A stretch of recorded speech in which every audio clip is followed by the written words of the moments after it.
कि ईरान फिर से आग में जल रहा है। सड़कें गुस्से की लपटों से जल रही हैं और supreme leader Ayatollah Ali Khamenei के खिलाफ लोगों का दबा हुआ गुस्सा अब खुलकर फट पड़ा है।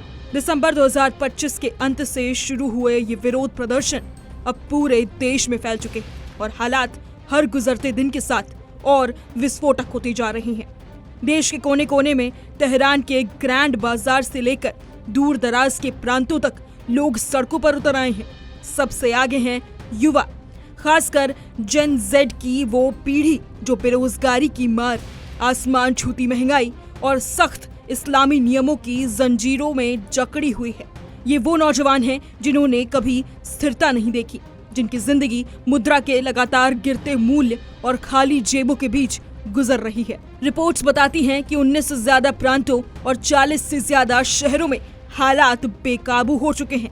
सुरक्षा बलों को मजबूरन सड़कों पर उतरना पड़ा है। कुछ जगहों पर सरकारी इमारतों पर पत्थर बरसे, पुलिस स्टेशनों पर हमले हुए और IRGC यानी इस्लामिक रिवॉल्यूशनरी गार्ड कॉर्प्स के ठिकानों को निशाना बनाया गया। ये वो ताकतवर संगठन है जो सीधे खामेनेई के अधीन है। ईरान इस वक्त गहरे आर्थिक संकट की चपेट में है। महंगाई 40 से 50% के पार है।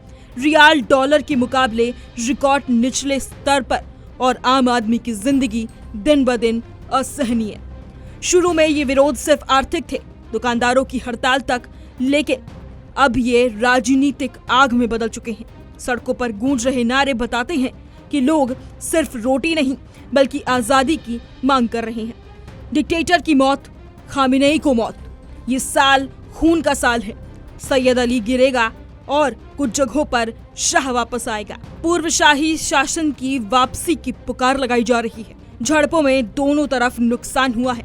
कम से कम 7 से 10 लोगों की मौत की पुष्टि हो चुकी है। लॉर्डेगन, अजना, कुहदश्त जैसे इलाकों में दर्जनों घायल, सैकड़ों गिरफ्तारियां हो चुकी हैं। सुरक्षा बलों ने लाइव गोलियां चलाई, लेकिन प्रदर्शनकारी भी पीछे नहीं हटे। उन्होंने पुलिस वाहनों को आग लगाई, झंडे फाड़े। अब सवाल ये नहीं कि ये सिर्फ महंगाई या बेरोजगारी का गुस्सा है या ये सिस्टम के खिलाफ विद्रोह बन चुका है। लोग इस्लामिक गणराज्य के अंत और बदलाव की मांग कर रहे हैं। अंतर्राष्ट्रीय स्तर पर भी तूफान मचा हुआ है। अमेरिकी राष्ट्रपति डोनाल्ड ट्रंप ने चेतावनी दी कि अगर शांतिपूर्ण प्रदर्शनकारियों पर गोली चली तो अमेरिका उनकी मदद करेगा। Locked and loaded. ईरान ने इसे रेड लाइन पार करना बताया।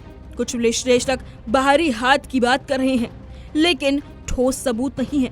ईरान के सामने सबसे बड़ा संकट यही है, क्या सरकार इस आग को बुझा पाएगी या ये असंतोष और बढ़कर पूरे मध्य पूर्व की राजनीति को बदल देगा। सड़कों पर उठ रही ये आवाजें सिर्फ ईरान की नहीं बल्कि एक दबे हुए राष्ट्र की पुकार है जो अब चुप नहीं रहेगा।